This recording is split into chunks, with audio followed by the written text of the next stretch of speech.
Friends, स्वागत करते हैं ऐसा बताने की एक और लेक्चर में आप सभी का। और जो हमारा चल रहा था सेमेस्टर फर्स्ट सेमेस्टर की बात करें, पेपर सेकंड की हमारी पेपर फर्स्ट चल रही थी। आज हम जो बात करने वाले बात करेंगे मध्यवर्ती व अन्य स्पीशीज पर औपचारिक या निम्नलिखित आवेश की बात करेंगे। ठीक है, देखिए जब मैं किसी बात करता हूँ किसी अणु की अणु की बात करता हूँ, उस अणु के अंदर आपको पता होगा अणु किसे हम बोलते हैं? परमाणु। जब मैं किसी अणु की बात करता हूँ, अणु की क्या होता है आप पता है, अणु के अंदर होता है परमाणु।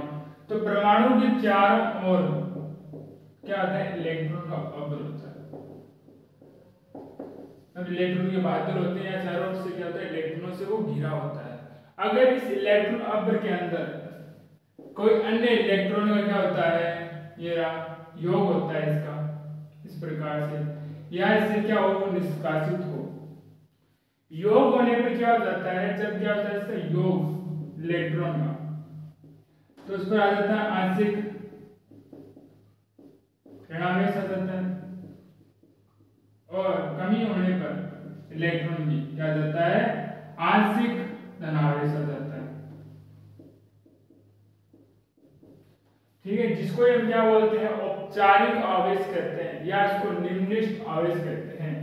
ये जो हमारे पास आंशिक धनावेश या आंशिक ऋणावेश आता है, इसी को हम औपचारिक या निम्नलिखित आवेश कहते हैं। अब इस आवेश को हम फॉर्मूला आवेश के द्वारा ज्ञात करते हैं। जैसे उदासीन परमाणु में संयोजकता कोष में इलेक्ट्रॉनों की संख्या माइनस आ जाता है अबंध इलेक्ट्रॉनों की संख्या, और संयोजी बंध मतलब जो बंध बना रहे हैं उनकी इलेक्ट्रॉनों की संख्या, जो बंध नहीं बना रहे हैं उनकी इलेक्ट्रॉन संख्या का योग, जो उदासीन परमाणु संयोजकता की इलेक्ट्रॉन है कुल संख्या से उससे माइनस कर देते हैं। इसके अंतर्गत हम अपना पहला उदाहरण देखते हैं, जैसे ये रहा हमारे पास। ठीक है, अब इसके अंदर परमाणु देखोगे, एक तो हमारे पास परमाणु हाइड्रोजन है, एक नाइट्रोजन है। तो पहले हम हाइड्रोजन परमाणु के लिए देखते हैं। ठीक है, तो आप संयोजकता की परमाणु देखोगे, तो जब हम संयोजकता भी निकालते हैं तो इसमें कितने आते हैं? 2 आते हैं। संयोजकता में इलेक्ट्रॉन कितने आते हैं? 2 नंबर पर आते हैं। अगर हम हाइड्रोजन की सॉरी 1 में आता है, कितना आता है? 1। तो ये संयोजकता किससे पूरी करता है? 1 से पूरी करता है। ठीक है, एक ही इलेक्ट्रॉन आता है संयोजकता की बात। ठीक है, और अगर हम बात करें इसके अंदर संयोजी बंधों की संख्या की बात करोगे, वो कितनी है? इसके अंतर्गत 1 है। जबकि अबंध देखिए कोई बंध बना नहीं रहा है, इस प्रकार से हाइड्रोजन है नहीं, सारे बंध बना रहे हैं, तो वो होती है 0। तो कितना आ जाता है इसमें? 0 आ जाता है H परमाणु की बात करो। जब ये नाइट्रोजन की बात करो, तो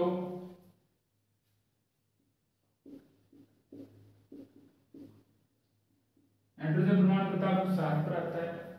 जब इसका इलेक्ट्रॉन विन्यास भी लिखते हैं 1s2 2s2 और 2p3। इसकी तो पूरा हो गया, परंतु दूसरा वाला देखो, संयोजकता को पूरा नहीं होना, 8 ही होते हैं। तो इस प्रकार से बताओ परमाणु संरचना होती है। पहले के अंदर 2 आते हैं, तीसरे के अंदर 8 आ रहे हैं, और आते कितने हैं? इसके अंदर 5 ही आ रहे हैं एक बार के लिए। तो इसको संयोजकता पूरी करने के लिए कितने चाहिए? संयोजकता कोष के अंदर बात कर लीजिए, 5 है। कितने हैं? 5 इलेक्ट्रॉन है जो हमें चाहिए थे। संयोजकता पूरी करने के लिए इसको 3 इलेक्ट्रॉन और चाहिए होंगे, फिर वो 3 के साथ क्या होता है? बंध बनाकर संयोजकता पूरी करता है। देखिए, और इसमें बात करते हैं हम अबंध इलेक्ट्रॉन संख्या कितने हैं इसके अंदर जो बंध नहीं बना रहे हैं? एक भी नहीं है, कोई भी अबंध इलेक्ट्रॉन नहीं, सारे बंध बना रहे हैं। जबकि संयोजी बंधों संख्या देख लीजिए 1 2 3 और 4 है, तो 4 प्लस किया जाता है 0, यह आ जाता है 5 माइनस 4, यह आ जाता है 1 प्लस 1। तो जब आप NH2 को लिखते हैं ना, इसको +4 के द्वारा लिखते हैं, इस पर मतलब इस पर आपको क्या दिखा रहा है? आंशिक धनावेश दिखा रहा है। ठीक है, प्लस के चार्ज से इसको हम आवेश को दर्शा देते हैं। इसकी बात कर लीजिए। इसके अंदर आप बात करोगे ना, पहले हम इसकी बात करने वाले हैं, केवल इसकी बात करेंगे, इसकी बात नहीं करेंगे दोनों कार्बन से, इसकी बात करेंगे। ठीक है, अब देखिए जब इसकी बात करें हाइड्रोजन परमाणु का हम निकाल रखा है, सेम ही होगा। कार्बन की बात करते हैं, देख लीजिए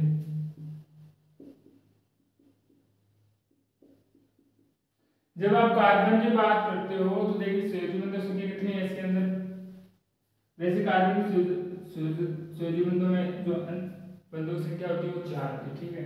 इसमें क्या है, संयोजी बंधों की संख्या 3 है, प्लस आयन इलेक्ट्रॉन संख्या कितनी है, वो 2 दिखाई दे रहे हैं, 2 लिख लीजिए यहाँ पे। इसको सही कर लेते हैं, 4 1 5 माइनस क्या आता है, इस पर क्या आता है, -1 आ जाता है, CH3 CH2 लिखोगे तो क्या आ जाएगा इधर माइनस का आ जाएगा, ठीक है। और ये हमारे पास हो चुका है। तो इसके बाद फिर जिस CH2 को पहले इसको खोल लीजिए अच्छे से, ठीक है। इसको लिखते हैं वापस, तो कार्बन में सुविधा को अपनी इलेक्ट्रॉन्स की कितनी है, 4 है फिर से।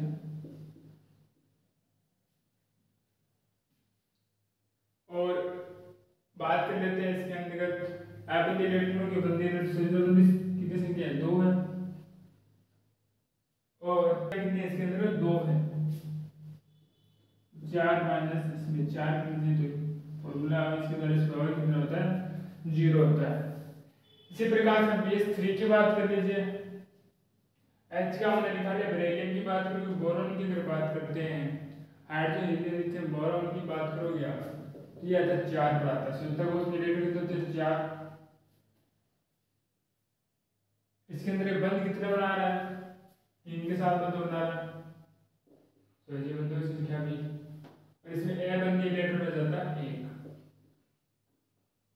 क्या हो जाता है इसका 0, ठीक है। इसके बाद कर लीजिए, इसकी शुद्धता को उसमें 7 लेते हैं, 6 के साथ ये शुद्धता सूर्यबंध बना रहा है, एबंदी इलेक्ट्रॉन संख्या इसके अंदर 0 है, 7 माइनस 6 क्या देता है, 1 आ जाता है। देखिए जो हम बात करने वाले हैं, बात करेंगे अभिक्रियाओं की क्रियाविधिकार करने की विधियों के बारे में बात करने वाले हैं। देखिए अभिक्रियाओं की क्रियाविधि ज्ञात करना क्यों आवश्यक है। अभिक्रियाओं की क्रियाविधि के द्वारा ही हम क्या करते हैं, अभिक्रिया को विभिन्न प्रकारों में विभाजित कर देते हैं। किसमें कर देते हैं, अभिक्रिया को विभिन्न प्रकारों में, जिससे उनमें क्या होता है, दहन सरल हो जाता है, ठीक है। जैसे अभिक्रियाओं के प्रकार की बात जैसे हमने पढ़ी थी, योगात्मक अभिक्रिया, विलोपन अभिक्रियाएं, प्रतिस्थापन, पुनर्विन्यास प्रकार की जो अभिक्रियाएं पढ़ी थी, उन्हीं प्रकारों में इनको विभाजित कर देते हैं, और फिर उनका जब अध्ययन करेंगे फिर उनका अध्ययन क्या होता है, सरल हो जाता है। अब हम बात करते हैं जो क्रियाविधि जब ज्ञात करते हैं उनके निश्चित गुण क्या होने चाहिए, प्रॉपर्टीज क्या होनी चाहिए। अगर हम बात करेंगे गुण की, देखिए जो पहला गुण है ना, वो पहला गुण ये है कि जो ऊर्जा परिवर्तन है ना, उनमें से ऊर्जा परिवर्तन होना चाहिए। दूसरा होता है जो प्रायोगिक जो परीक्षण करते हैं ना, उनकी व्याख्या की होनी चाहिए। तीसरा इसके अंतर्गत हमारे पास आता है, पहले लिख लेते हैं इसके अंदर, पहला हमारे पास क्या आता है, प्रायोगिक परीक्षणों की व्याख्या।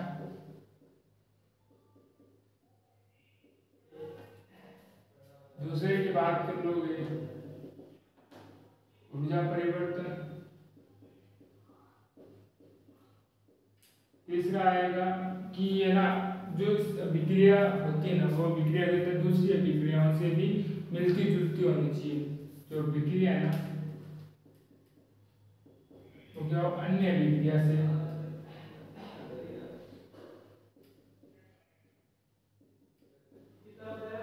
मिलती जुलती। अब जिसके अंतर्गत हम अभिक्रिया क्रियाविधि ज्ञात करने की पहली विधि, पहले मेथड को बात करोगे, वो है उत्पाद विश्लेषण। अब हम क्या करते हैं, पहले हम क्या करते हैं, उत्पाद का विश्लेषण करते हैं। क्या करोगे आप इसके अंतर्गत, उत्पाद का विश्लेषण करते हैं। जब इसके अंतर्गत उत्पाद का विश्लेषण करोगे ना, हम क्या ज्ञात कर लेते हैं, उत्पाद की प्रकृति, वे उत्पाद बनने की प्रतिशत मात्रा, उत्पाद का विश्लेषण करोगे, विश्लेषण करके उत्पाद की प्रकृति ज्ञात करोगे, फिर उत्पाद की प्रतिशत मात्रा ज्ञात करोगे, जिससे क्या होगा हम अभिक्रिया की क्रियाविधि को ज्ञात कर सकते हैं। अगर देखिए उत्पाद विश्लेषण को हम एक एग्जाम्पल के द्वारा समझते हैं। देखिए एग्जाम्पल मेरे पास क्या है, 1 क्लोरो 3 मेथिल ब्यूटेन है, ठीक है, जिसका हम क्या करेंगे, जल अपघटन। क्या करने वाले हैं हम, इसका जल अपघटन कराने वाले हैं। पहले इसकी संरचना बना लेते हैं। क्लोरीन 3 पर मेथिल जोड़ लीजिए, यहाँ पर ब्यूटेन आ जाता है CH,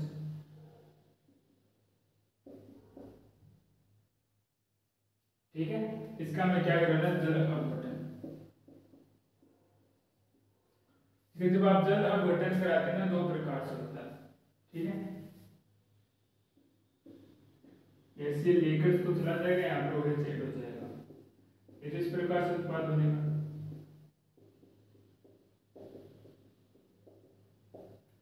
जो जिसके बनने की संभावना कितनी है, 15%। बात करेंगे आगे इसकी। एक हमारे पास कुछ इस प्रकार से उत्पाद बनता है,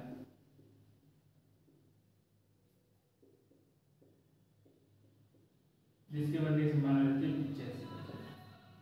कितने बनने की संभावना रहता है, 85% इसके बनने की संभावना रहती है। अब दोनों विक्रियाओं के दौरान क्या बनता है, कार्ब बनना है।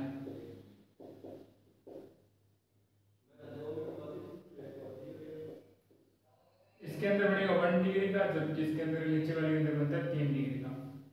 जो 3 डिग्री कार्ब बना होता है वो क्या होता है, अधिक स्थायी होता है, किससे, 1 डिग्री कार्ब बनाए से अधिक स्थायी होता है। इसके अलावा भी अगर हम बात करें 3 क्लोरो 3 मेथिल ब्यूटेन की भी बात करते हैं, तो भी हमें कुछ इसी प्रकार की संरचना बनेगी। OH CH3 CH3 Cl CH2, हमें कुछ इसी प्रकार की संरचना मिलता है। तो इन प्रेक्षणों से क्या ज्ञात है, इन प्रेक्षणों से हमें ज्ञात है कि इसमें क्या बनना चाहिए, पहले तो मध्यवर्ती बनना चाहिए, और इस मध्यवर्ती में क्या होना चाहिए, अनुनाद संरचनाएं प्राप्त होनी चाहिए। क्या बनना चाहिए, तो मध्यवर्ती, दूसरा इसमें क्या अनुनाद होना चाहिए, क्या होना चाहिए, अनुनाद, ठीक है। इनको समझते हैं। जैसे पहली संरचना हमारे पास देखिए,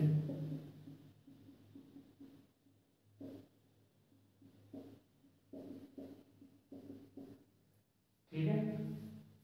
अब क्या होता है कि इससे एक मैं Cl को निकाल देता हूं ऐसे बार के, यहाँ पे हमारे पास क्या बचता है,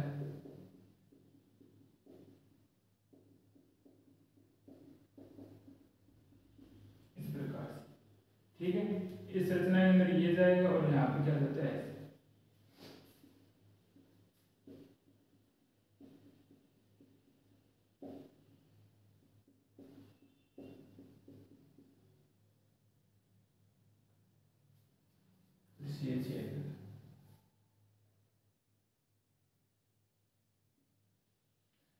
ठीक है। अब देखिए जब इसकी बात करूँ, ये तो होता है कम स्थायी,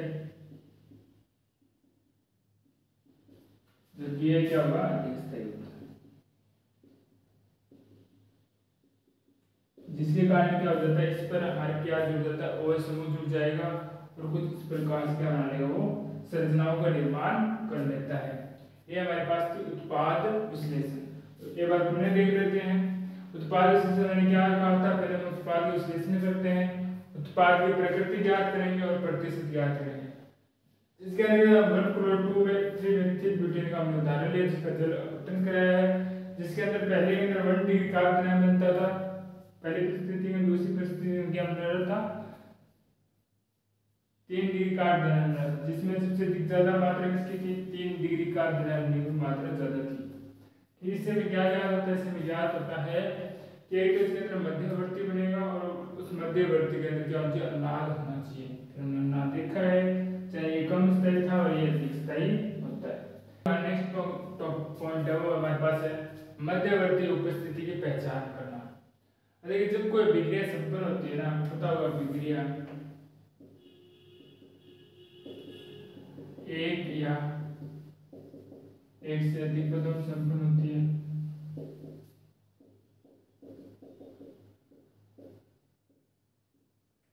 उसके मध्य क्या बनता है? मध्यवर्ती बनता है। ठीक है, आप बताओ विक्रिया क्या होगी? एक या एक से अधिक पदों में संपन्न होती है तो उसके मध्य क्या बनता है? मध्यवर्ती बनता है। अगर आपने मध्यवर्ती की अगली पहचान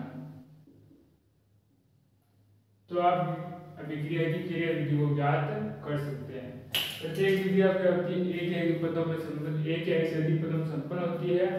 उस अभिक्रिया द्वारा क्या बनता है? मध्यवर्ती बनता है। अगर आपने मध्यवर्ती की पहचान कर ली है तो आप अभिक्रिया की क्रिया विधि को पहचान कर सकते हैं। अगर माना मैंने ये मध्यवर्ती क्या होता है? स्थायी। जब ये स्थायी होगा ये कैसा होगा? मंद गति से हो रही होगी। अभिक्रिया कैसे हो रही होगी? मंद गति से हो रही होगी।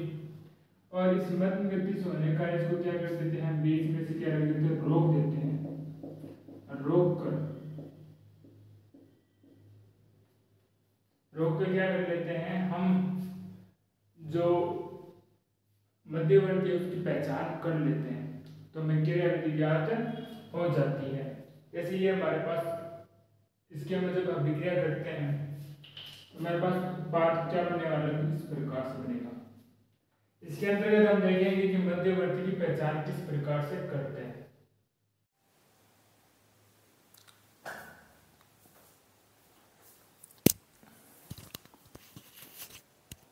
अब देखिए जो हम बात करने वाले हैं, हम बात करेंगे कि मध्यवर्ती की पहचान करते हैं। इसके अंदर अभिक्रिया के बीच में रोक किसकी पहचान करेंगे? हम मध्यवर्ती की पहचान करते हैं। यह अभिक्रिया देखिए किस प्रकार से होती है।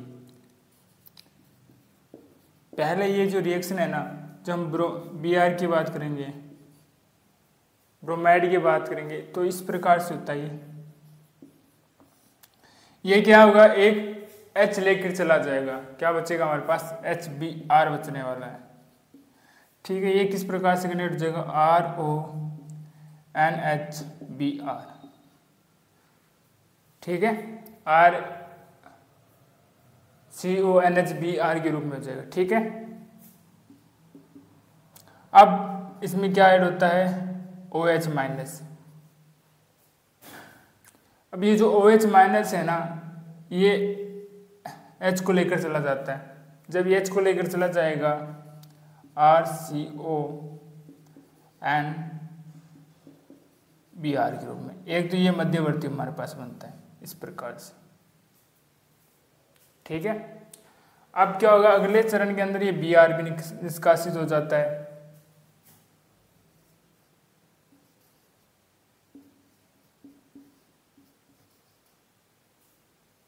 ठीक है,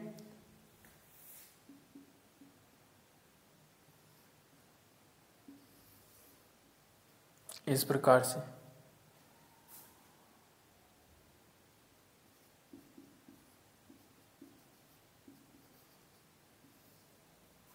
ठीक है, अब इसके अंतर्गत क्या हो जाता है? इसके अंतर्गत अब क्या जुड़ता है? HOH।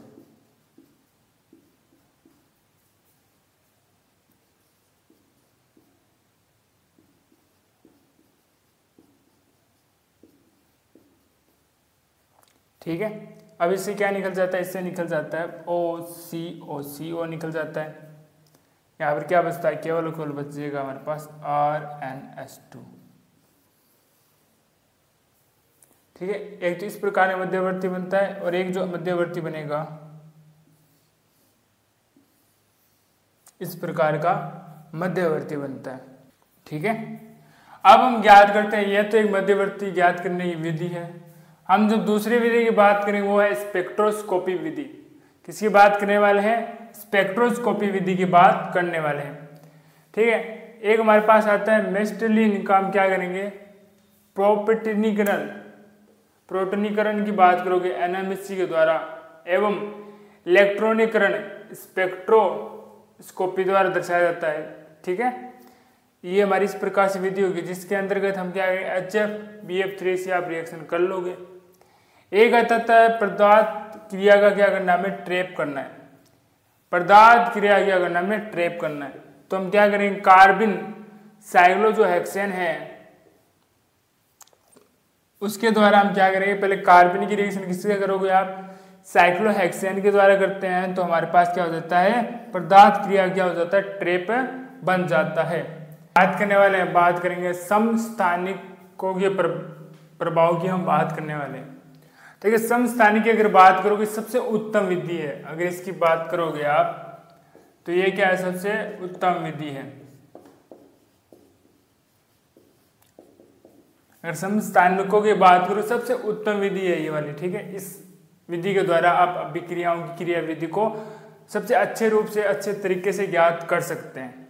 ठीक है, कई जो महत्वपूर्ण अभिक्रियाएं होती है उन अभिक्रियाओं में किसका प्रयोग होता है, इस विधि का प्रयोग होता है। समस्थानिक आपको पता होगा जिनके क्या हो, स्थान समान हो परंतु परमाणु बाहर, उनका क्या हो, भिन्न भिन्न समस्थानिक कहते हैं। ठीक है, अगर समस्थानिकों की बात करें, जब मैं एक तत्व की बात करता हूँ, किसकी बात करूंगा, एक तत्व की जब मैं बात करता हूँ, उस तत्व की अगर के अंदर क्या होगा, समस्थानिक, अगर मैं क्या लेता हूँ, भिन्न भिन्न समस्थानिक, अगर एक तत्व के लिए मैं क्या लेता हूँ, भिन्न भिन्न समस्थानिक लेता हूँ, तो उनका व्यवहार क्या होता है, समान होगा। अगर आपने किसी तत्व लिया है, उस तत्व के लिए क्या होता है, भिन्न भिन्न समस्थानिक, तो उनका व्यवहार क्या होता है, समान होता है। परंतु अगर आपने भिन्न भिन्न द्रव्यमान वाले समस्थानिक लिए हैं, समस्थानिक लिए हैं, तो क्या होता है कि भार बढ़ने के साथ में क्या आती है, वेग में कमी। ठीक है, तो उनका व्यवहार भी भिन्न भिन्न हो जाता है। साथ में क्या होता है, समस्थानिक का अगर भार बढ़ता जाएगा, जितना भारी समस्थानिक होगा वेग उतना ही उसका कम होने वाला है, उतना ही क्या होगा, उसका वेग कम होने वाला है। अब इसके अंतर्गत हम पढ़ते हैं प्राथमिक समस्थानिक प्रभाव।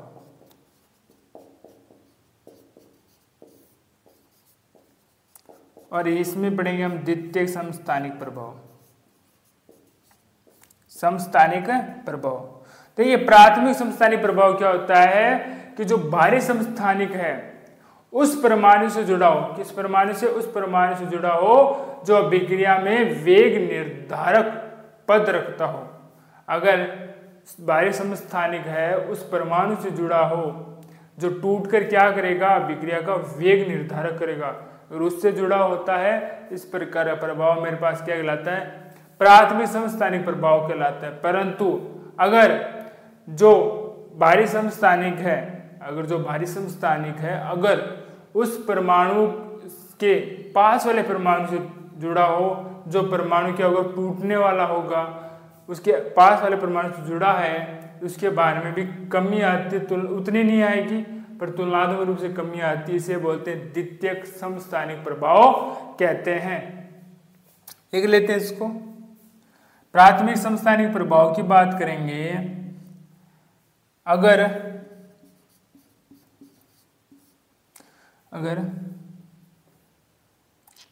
वह परमाणु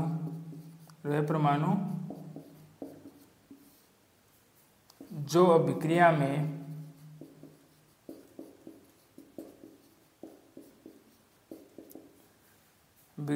टूटकर वेग निर्धारक पद का निर्माण करे, उससे यदि भारी समस्थानिक जुड़ा हो तो वो क्या कहलाता है, हमारे पास प्राथमिक समस्थानिक प्रभाव कहलाता है। अगर जो भारी समस्थानिक, यदि जो भारी समस्थानिक है, भारी समस्थानिक है, वो उसके पास वाले वेग निर्धारक वेग निर्धारक परमाणु के पास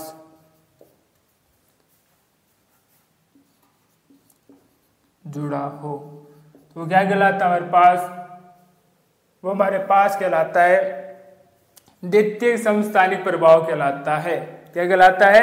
द्वितीयक समस्थानिक प्रभाव कहलाता है। इसके अंतर्गत कुछ अभिक्रियाएं हैं, जैसे देखिए पहले के अंदर क्या होता है, C और H, वेग निर्धारक परमाणु कौन सा है? H है, ठीक है, और ये इनके मध्य बंध टूटता है। दूसरे के अंदर देखिए बंध कौन सा टूट रहा होता है? C और D। वेग निर्धारक पद कौन सा है? यहाँ पर D है। जब ये बंध टूटते हैं, क्या बंध जब टूटते हैं, ठीक है, और टूट कर क्या कहते हैं, अभिक्रिया का निर्माण करते हैं या अभिक्रिया को पूर्ण करते हैं, और अगर उनका अनुपात लिया जाए उसका मान कितना प्राप्त होता है? 6.7।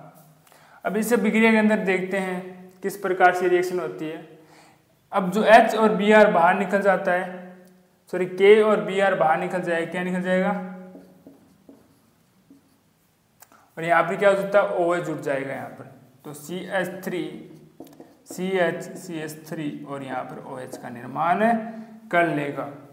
यहाँ पर अगर और बात करें तो यहाँ पर सेम निकल जाएगा, CH3 CH2 D और यहाँ पर OH का, और इनके अंदर आप देखोगे दोनों का मान कितना प्राप्त होता है? 1.1 के आसपास इसका मान प्राप्त होता है। तो एक बार इतना नोट डाउन कीजिए, फिर इसके अंतिम प्रभाव के बारे में बात करते हैं। अब देखिए इसके अंदर जो हमारी अंतिम क्रिया विधि है, अभिक्रिया क्रिया विधि ज्ञात करने की विधियों की बात करोगे तो गति के अध्ययन की बात करोगे। वैसे जो गति के अध्ययन है उसका हम सीधे प्रयोग नहीं करते, वैसे कोई उपयोग इसका है नहीं, परंतु जब हम बात करते हैं ना इनकी, तो इनको किसके द्वारा पढ़ा जाता है? अभिक्रिया की कोटि पर, अभिक्रिया की कोटि के रूप में इनको पढ़ा जाता है। ये अभिक्रियाओं की क्रिया विधि का अध्ययन किया जाता है। अगर एक एग्जाम्पल लें, जब आप एल्किल हैलाइडों का क्या करते हो? जल अपघटन, तो मैं क्रिया विधि के रूप में क्या होगा? क्रिया विधि हमें कितनी प्राप्त होती है? 2 प्रकार की प्राप्त होती है। एक तो इसकी SN1 होगी और एक SN2 प्रकार प्राप्त होती है, ठीक है। एक बार वापस सुन लीजिए, गति के अध्ययन की बात करोगे, अभिक्रिया क्रिया विधि वैसे सीधे नहीं ज्ञात होती है, कोई भी योगदान नहीं होता, परंतु अभिक्रिया की कोटि के आधार पर इनका अध्ययन किया जाता है। जैसे एल्किल हैलाइडों का जब आप जल अपघटन करते हैं, क्रिया विधि 2 प्रकार की प्राप्त होती है, एक तो SN1 प्रकार की प्राप्त होगी, एक SN2 प्रकार की अभिक्रियाएं प्राप्त होती है, ठीक है। अब देखते हैं इनमें अभिक्रियाओं का वेग। अब जब हम SN1 SN2 को हम अच्छे से पढ़ भी लिया है, वह इसको पुनः देख लेते हैं। जब आप SN1 की बात करेंगे तो आपको पता है कितने डिग्री का एल्किल हैलाइड लेते हैं? 3 डिग्री एल्किल हैलाइड काम में लेते हैं। जब इसके अंतर्गत बात करोगे 1 डिग्री एल्किल हैलाइड काम में लेते हैं। जब आप SN1 की बात करेंगे, हम जब 3 डिग्री एल्किल हैलाइड काम में ले रहे हैं, देखो इस प्रकार से, ठीक है। ये हमारे पास एल्किल हैलाइड है, ये हमारे पास KOH है। इसमें पता है आपको ये 2 पदों में संपन्न होती है, कार्य धनायन बनेगा इसमें पहले में, तो पहले पद के अंदर ये पद होगा, धीमा पद होगा जो वेग निर्धारक पद है,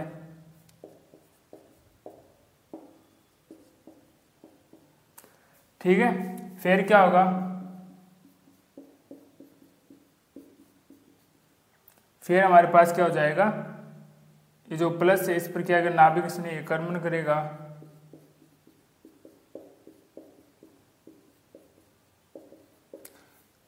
अब देखिए वेग निर्धारक पद क्या है? केवल एल्किल हैलाइड है। यहाँ पर क्या है? केवल एल्किल हैलाइड है। अगर इसको लिखें हम d/dt वेग के रूप में माइनस CH3 की बात करोगे, ये हमारे पास आता था थ्राइस आता था 3 CCl,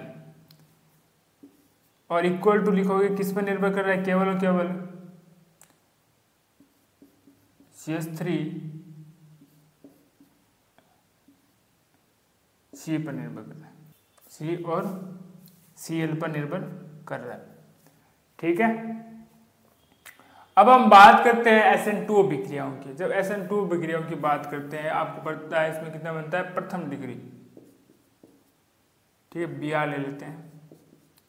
ये हमारे पास रिएक्शन होती है। इसके अंदर क्या आता है, आपको पता है Br तो यहाँ से क्या होगा, जुड़ रहा होगा पीछे की तरफ से, और Br तो सॉरी निकल रहा होगा, OH जुड़ रहा होगा।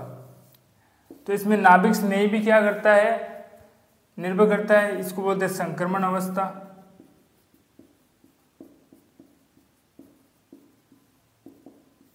इसे क्या बोलते हैं हम, संक्रमण अवस्था कहते हैं, ठीक है। और हमें पास प्रोडक्ट क्या बनता है, CH3 और OH बनता है। CH3 क्या बनेगा, OH। अगर इसके हम वेग नियम निकालें, वेग नियम से इसको ज्ञात करें, तो किस पर निर्भर करता है, एक तो CH3, एक Br, और किस पर निर्भर करता है, नाभिक स्नेही पर, OH पर, ठीक है। और K = CH3 Br और OH। जब ये दो पदों पर संपन्न होता है, इस कारण से ये क्या हो जाता है, हमारे पास द्विक अणु कोटि अभिक्रिया हो जाता है। जबकि सिर्फ ये एक पद पर निर्भर करता है, जिसके कारण वेग निर्धारण पद इसका एक है, जिसके कारण इसको क्या बोलते हैं, SN1 अभिक्रिया कहते हैं। यहां से OH हटा दीजिए, इस OH को अलग रख लीजिए, ठीक है, इस प्रकार से, ठीक है। इस प्रकार से क्या होता है, दो पदों पर निर्भर करता है, जबकि सिर्फ केवल एक पद पर निर्भर करता है, जिसके कारण ये तो होती है हमारे पास द्विक अणु की SN2 अभिक्रिया कहते हैं, जबकि ये क्या होती है, हमारे पास एक अणु की अभिक्रिया होती है। अब हमारे पास आ जाता है इसके अंदर त्रिविम रसायन की बात करेंगे। अंतिम टॉपिक है इसका त्रिविम रसायन। देखिए, जब हम त्रिविम रसायन की जब बात करने वाले हैं, SN1 SN2 को ही पढ़ने वाले हैं, ठीक है। अब देखिए, जब हम बात करता हूं मैं किसकी, SN2 अभिक्रियाओं की बात करते हैं, तो इसके अंतर्गत हमें क्या प्राप्त है, संक्रमण अवस्थाएं प्राप्त होती है, ठीक है। जिसके अंदर आप देखोगे Br तो निकल रहा होगा, OH जुड़ रहा होता है। इस अवस्था को अगर आप त्रिविम की बात करोगे तो इसे वांडन प्रतिपन्न कहते हैं, वांडन प्रतिपन्न कहते हैं, ठीक है। परंतु जब इसकी बात करोगे ना 1 डिग्री की, अब देखिए जब हम 1 डिग्री की बात करते हैं ना, किसकी बात करते हैं, 1 डिग्री की, तो कुछ इसको इस रूप में लिखा जाता है, CH3 और CH3। अब क्या होता है कि इसमें दोनों प्रकार के जो उत्पाद बनने की संभावना क्या रहती है, 50-50% रहती है, 50-80% इसके उत्पाद बनने की संभावना रहती है। हो सकता है ये पीछे से जुड़कर इस प्रकार से OH भी बना ले, और